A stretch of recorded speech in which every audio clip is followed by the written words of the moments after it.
Chef Mick from Tony's Market, and we're back with our tenderloin. We encrusted this tenderloin and cooked it slow on the grill. We let it rest for a few minutes. Now it's perfect. We're going to make a watermelon salsa to go with it.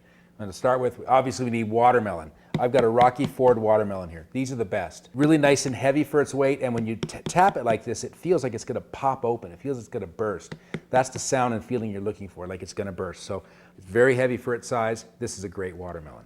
So we go ahead and we're going to cut that up, and we're going to turn it into a salsa here. I've started by mincing some watermelon small. Nice small pieces. A nice sweet melon really makes a big difference. And then we're going to add a little bit of cucumber, a little bit of onion. Basically, you're going to add about half as much vegetable as you have watermelon.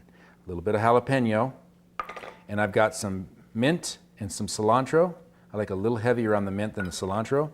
And then what we're going to do is we're going to mix together a few things. I've got some lime juice here.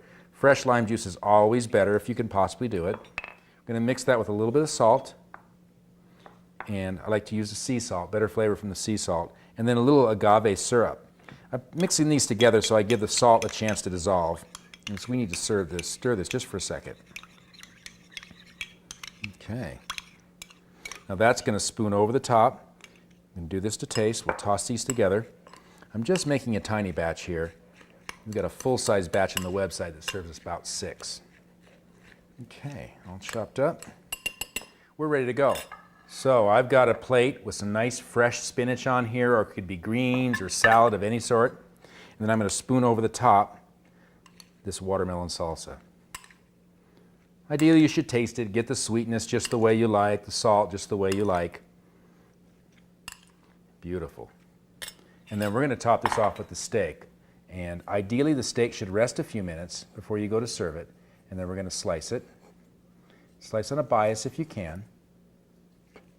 And with tenderloin, I cut them a little bit thicker. It's so tender, it's not going to be a problem. And we'll lay this on top, right on top of the salsa and the watermelon. Oh my goodness. Good enough to eat. So, we've got our watermelon salsa, a nice encrusted steak with my Z-blend seasoning, and some brown rice. Try to serve brown rice whenever you can. It just kicks up the energy level in your dishes. So, we've got the recipe and videos of everything you saw today on digincolorado.com. Let's dig in.